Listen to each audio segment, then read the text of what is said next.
शन्नो मित्रः शं वरुणः शन्नो भवत्वर्यमा शन्न इन्द्रो बृहस्पतिः शन्नो विष्णुरुक्रमः ॐ शान्तिः शान्तिः शान्तिः।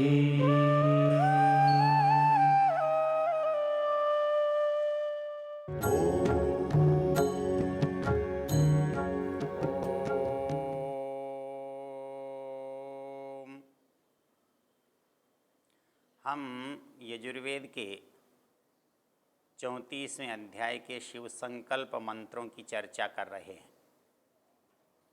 ये अध्याय के प्रारंभिक 6 मंत्र हैं और प्रत्येक मंत्र का जो अंतिम चरण है उसमें है तन्मे मनः शिव संकल्पमस्तु। इसका अर्थ है ऐसा मेरा मन शिव संकल्प वाला हो।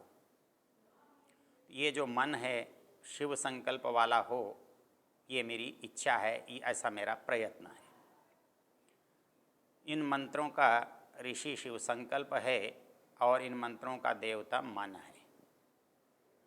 हम पीछे 4 मंत्रों की चर्चा शिव संकल्प के संबंध में कर चुके हैं। हमारे सामने आज चर्चा के लिए हमारा एक मंत्र है, यस्मिन् ऋचः सामयजूंषि यस्मिन् प्रतिष्ठिता रथनाभा विवारः यस्मिश्चित्तं सर्वमोतं प्रजानां तन्मे मनः शिव संकल्पमस्तु। मंत्र का सामान्य शब्दार्थ है यस्मिन् ऋचः सामयजूंषि, अर्थात ज्ञान की दृष्टि से इस मन की क्या योग्यता है। इस मन की जो सबसे बड़ी योग्यता है, जैसे पिछले मंत्रों में इसकी योग्यता को बताते हुए कहा गया था, ये भूत भविष्य वर्तमान तीनों कालों को जान सकता है, तीनों कालों में गति कर सकता है, तीनों कालों का व्यवहार कर सकता है। क्योंकि वो ऐसा इसलिए कर सकता है कि वो आत्मा के साथ रहता हुआ पूरे समय में आत्मा के साथ रहता है, तो वो तीनों कालों में रहता है, इसलिए तीनों कालों में उसकी गति, उसका व्यापार, उसका काम हो सकता है। वैसे ही इस मंत्र में जो विशेष बात मन के लिए कही है वो ये है यस्मिन् ऋचः सामयजूंषि। कहता है कि वो मन है जिसके अंदर क्या है, ऋग्वेद है, यजुर्वेद है, सामवेद है, अथर्ववेद है, वो समाया हुआ है। अब यहाँ एक रोचक तथ्य हमारे सामने आना चाहिए, क्या इसमें वेद पहले से विद्यमान है? यदि ऐसा मानेंगे तो ज्ञान अर्जन करने की आवश्यकता नहीं रहेगी। तो फिर इसका अभिप्राय क्या है? मंत्र का शब्दार्थ तो यही कहता है यस्मिन् ऋचः सामयजूंषि, जिसमें ऋक यजु साम सब समाविष्ट हैं। ऋषि दयानंद इसका अर्थ करते हैं, इसके अंदर ऋग यजु साम और अथर्व के ज्ञान को प्राप्त करने की योग्यता है। अर्थात ये सृष्टि का जितना भी गंभीर से गंभीर ज्ञान है उसको प्राप्त करने में सक्षम है।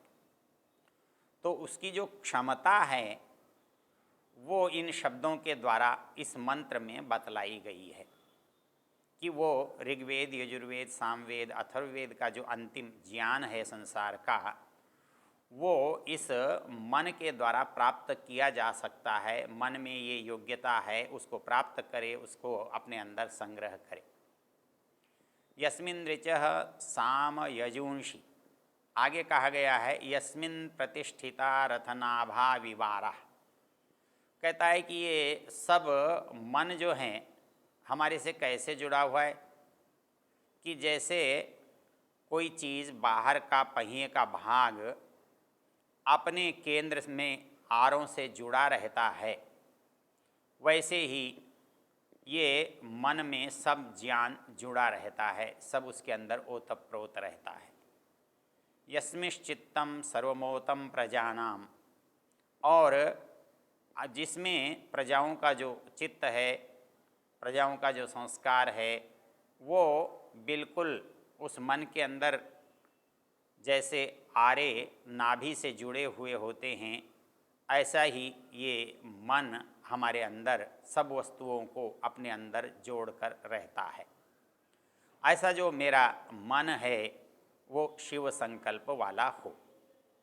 यहाँ मुख्य बात यह है कि मन की जो योग्यता है उसके अंदर सब चीज़ें रहती हैं। इस बात को हम यदि एक दृष्टि से आधुनिक विज्ञान से भी देखें तो आधुनिक विज्ञान वाले भी कहते हैं कि मन के अंदर बहुत कुछ रहता है। इस रहता है और जो दिखाई देता है इसमें कितना अंतर है, इसकी चर्चा करते हुए कहा गया है कि जो दिखाई देता है वो 10% है और जो इसके अंदर समाविष्ट रहता है वो 90% है। अर्थात हमारे पास बहुत कुछ इस मन के अंदर संग्रहित है और दूसरे शब्दों में बहुत कुछ इसमें संग्रहित करने की योग्यता और क्षमता होती है। इसलिए कहा यस्मिन् ऋचः साम यजुंषि। और इसमें दूसरी जो महत्वपूर्ण बात है वो जो अनुकूल है, अच्छा है, वो तो इसमें संग्रहित रहता ही है, लेकिन जिसको हम प्रतिकूल समझते हैं, जो समाज में मान्य नहीं है, वो भी इसी में संग्रहित रहता है। इसको समझने के लिए हमारे यहाँ आधुनिक जो मनोविज्ञान है वो मन को 3 भागों में बांटता है। आधुनिक मनोविज्ञान ने इसी योग्यता को बताने के लिए इसके 3 भाग किए हैं। एक सचेतन मन है, एक अचेतन मन है, एक अवचेतन या अर्धचेतन मन है। तो ये जो सचेतन मन है वो तो जो करने के काम हैं उनको करता है। जो अर्धचेतन मन है वो हमारी स्मृति के काम करता है। अर्थात हम कोई चीज़ चाहते हैं तो उसे याद करते हैं, तो याद करते हैं तो वो अंदर है और हमारी इच्छा है उसे हम याद करें, उसको दोहराएं, उसको फिर सोचें, तो वो चीज़ हमारे मन में से पुनः हमारी स्मृति में आ जाती है। तो उसका जो स्मृति में आना है ये हमारे अर्धचेतन मन से होता है। और इसके अंदर जो तीसरा है जिसे हम अचेतन मन कहते हैं, वो जो अचेतन मन है उसमें अधिकांश में वो सामग्री है जो हमारी इच्छाओं में तो रहती है, लेकिन किसी कारणों से हम उन इच्छाओं को प्रदर्शित नहीं कर सकते, परिपूर्ण नहीं कर सकते, तो वो इच्छाएं हमारे मन में दब जाती हैं और वो दबी हुई हमारे इस अचेतन मन में पड़ी रहती हैं।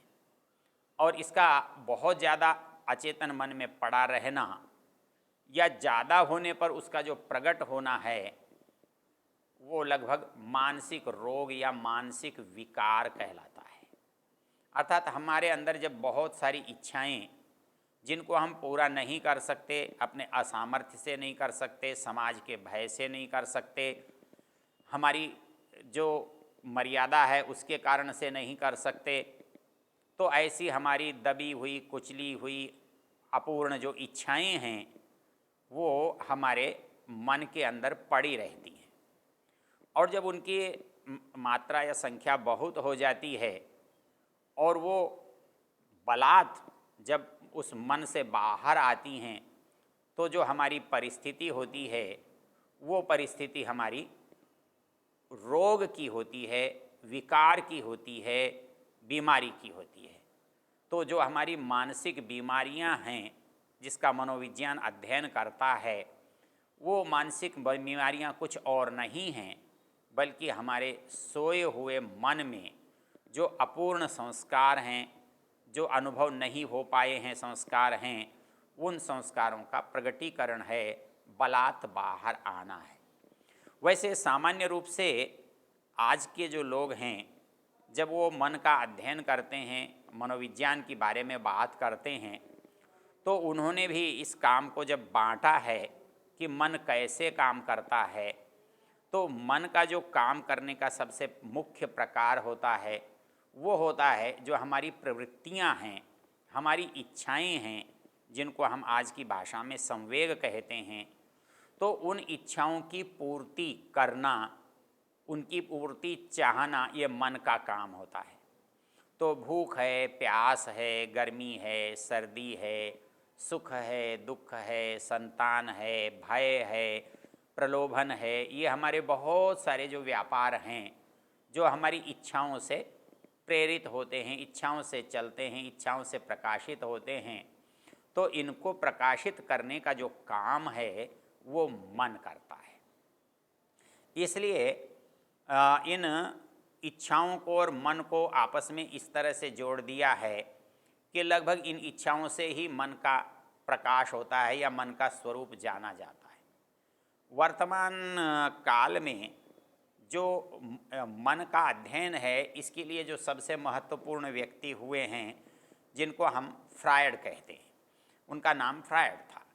और उस व्यक्ति ने इस मन को समझने के लिए एक वृत्ति को समझा और उन्होंने कहा कि मन जो है वो सारी की सारी वृत्तियों में सबसे जो मुख्य वृत्ति है, जिसको हम काम कहते हैं, सेक्स कहते हैं, इच्छा कहते हैं, संतान की इच्छा कहते हैं, वो कहता है कि इससे प्रेरित होती है। उसने तो इतना अध्ययन किया कि उस हर क्रिया के पीछे ये इसमें कौन सी भावना काम करती है। बच्चा अपनी माँ से प्रेम क्यों करता है, और बच्ची जो है अपने पिता से प्रेम क्यों करती है, इसके पीछे भी फ्रायड की धारणा ये है कि वो विपरीत भावनाओं के कारण से, विपरीत सेक्स के कारण से वो एक दूसरे की इच्छा करते हैं। उसका जो बहुत सारा अध्ययन था वो बाद के विद्वानों ने उसको खंडित कर दिया, उसी की शिष्य परंपरा में उसको खंडित कर दिया। लेकिन उसकी जो सबसे बड़ी स्थापना है वो मन की। यदि उसकी बात को हम यदि पुराने शास्त्र में खोजना चाहें तो वो बात हमें जैसी की तैसी मिलती है। वो ये कहता है कि वहाँ केवल जो इच्छा की बात करता है, काम की बात करता है, वो स्थूल करता है। जब हमारे यहाँ उसकी बात होती है तो बड़े व्यापक रूप में होती है। और मनु महाराज ने एक बड़ी सुंदर पंक्ति लिखी है, अकामस्य क्रिया काचित दृश्यते नेह कर्रिचित यत् सर्वम तत्त कामस्य चेष्टितम। अर्थात संसार में जो कुछ हो रहा है वो इच्छित का परिणाम है, इच्छा के परिणाम स्वरूप हो रहा है। यदि मेरे अंदर इच्छा न हो तो करने का अवसर ही नहीं आएगा, होने की बात ही नहीं बनेगी। तो वो कहते हैं अकामस्य क्रिया काचित दृश्यते नेह कर्रिचित। कामना के बिना कोई कार्य सिद्ध नहीं हो सकता, कामना के बिना मन में कोई प्रक्रिया नहीं बन सकती। तो संसार में कामना जो है, इच्छा जो है, चाहना है, ये मन की जो बात है वो सबसे ऊपर रहती है। क्योंकि दुनिया में जो कुछ भी जहाँ कहीं भी हो रहा है वो सब उसी इच्छाओं का परिणाम है। तो व्यापक संदर्भों में जब हम देखते हैं तो इसमें और उसमें कोई विशेष अंतर नहीं लगता। फ्रायड जब इच्छा की बात करता है तो वो इच्छा विशेष की बात करता है, स्थान विशेष की बात करता है, विशेष संवेग की बात करता है। लेकिन जब मनो इच्छा की बात करते हैं तो जितनी हमारे कार्य होते हैं वो सब इच्छा के परिणाम होते हैं। चाहे हमारा वेद पढ़ने का काम हो या हमारा किसी से प्रेम करने का काम हो, तो दोनों ही काम इच्छा के परिणाम स्वरूप हो रहे हैं। इसलिए उसको आप ये नहीं कह सकते कि इसका यही परिणाम होगा या यही कार्य होगा या इसे ही हम इच्छा मानकर करते हैं। तो इस दृष्टि से जब हम बात करते हैं तो ये मन जो है हमारा काम करने वाला होता है, एक तो संवेगों के रूप में। अर्थात जो प्रतिदिन का काम है, रोज का काम है, जिसे हम कर रहे होते हैं, वो एक सामान्य काम है हमारे संवेगों की पूर्ति। हमें भूख लगी है तो हमें उसके साधन जुटाने पड़ते हैं, और भूख की निवृत्ति नहीं हो जाती तब तक वो हमारा संवेग बना रहता है, वो हमारी इच्छा बनी रहती है। तो हमको प्यास लगती है तो वो इच्छा हमारी तब तक बनी रहती है जब तक हमें पानी मिल नहीं जाता। पानी मिलने पर, पानी पी लेने पर हमारे मन में जो संतुष्टि होती है, जो तृप्ति होती है, तब हमारी मन की इच्छाएं उससे विरत होती हैं। तो हमारे शरीर में जो इच्छाएं हैं वो प्रायः हमारे शरीर की आवश्यकताओं से जुड़ी हुई होती हैं। हमारा मन जो है वो शरीर की आवश्यकताओं को प्रकट करता है, तब हम उसे इच्छा कहते हैं। तो वो शरीर की इच्छाएं, शरीर की आवश्यकताएं मन के द्वारा प्रकट संवेगों के माध्यम से होती है, चाहे वो प्रेम की हों, वात्सल्य की हों, स्नेह की हों, श्रद्धा की हों, आदर की हों, भक्ति की हों। वो एक ही परिस्थिति के भिन्न भिन्न रूप हैं। अर्थात हमारे अंदर जो प्रेम का भाव है, प्रेम का संवेग है, ये प्रेम का संवेग विभिन्न परिस्थितियों में विभिन्न नाम और विभिन्न प्रकार का रूप धारण करता है। तो इस दृष्टि से जब हम विचार करते हैं तो हमारे मन का इस संसार में जो पहला काम होता है वो होता है कि हमारा जो शरीर है, इस शरीर की जो आवश्यकताएं हैं, उन आवश्यकताओं को हम मन से प्रकट करते हैं, मन के संवेगों से प्रकट करते हैं, मन की इच्छाओं से प्रकट करते हैं। इसलिए हमारा यदि मन नहीं हो तो हमारा कोई भी काम नहीं हो सकता। यस्मान् न ऋते किंचन कर्म क्रियते, जिसके बिना संसार में कोई भी काम नहीं किया जा सकता। इसलिए मन को समस्त कार्यों के करने का आधार माना गया है। तो यहाँ पर भी चाहे वो वर्तमान हो और चाहे प्राचीन हो, प्राचीन वेद जिस बात को कह रहा है, यस्मिन् ऋचः साम यजूंषि यस्मिन् प्रतिष्ठिता रथनाभा विवाराः यस्मिश्चित्तम सर्वमोतम प्रजानाम तन्मे मन शिव संकल्पमस्तु। ऐसा जो मेरा मन है वो शिव संकल्प वाला हो। क्यों? कि उसमें दोनों तरह के संकल्प हो सकते हैं। हमारी जो संवेग हैं, हमारी जो इच्छाएं हैं, वो हमारे शरीर की इच्छाएं हैं, इतना तो एक है, लेकिन उन इच्छाओं का परिणाम कैसा होगा, अच्छा होगा, बुरा होगा, मान्य होगा, अमान्य होगा, अनुकूल होगा, प्रतिकूल होगा, ये जो है परिणाम वो हमारे कार्यों के बाद आने वाली जो परिस्थिति है वो उस पर निर्भर करता है। तो ऐसा भी नहीं हो सकता, हमारे सामान्य व्यवहार में हम अपने संवेगों की निंदा करते हैं, हम अपने संवेगों को बुरा कहते हैं, लेकिन हम मूल रूप से देखें तो संवेग बुरा नहीं है। संवेग हमारी आवश्यकताओं की पूर्ति का लक्षण है, चिन्ह है, उपाय है, साधन है। मतलब यदि मेरे अंदर भूख लग रही है तो भूख बुरी नहीं है, क्योंकि भूख के बिना ये शरीर बन नहीं सकता, जिंदा नहीं रह सकता। तो मेरी भूख मुझे बताती है कि शरीर में मुझे आवश्यकता है, मेरे शरीर में इस वस्तु की न्यूनता है, वो वस्तु मुझे मिल जाती है तो इस शरीर की पूर्ति हो जाती है। तो ये जो पूर्ति होना है, इसके लिए मन अनिवार्य है, मन उसका साधन है, और मन के साधन से हमारे संवेग जो हैं वो प्रकट होते हैं। इसलिए यहाँ पर कहा गया है कि ये जो मन है हमारे समस्त कार्यों का करने वाला है, हमारे समस्त शारीरिक आवश्यकताओं को बताने वाला है, और ये आवश्यकताएं हमारे लिए कब अच्छी होती हैं, कब बुरी होती हैं, ये मन का अध्ययन है। उस अध्ययन को ठीक करें, इसलिए कहा है तन्मे मनः शिव संकल्पमस्तु, ऐसा मेरा मन शिव संकल्प वाला होवे।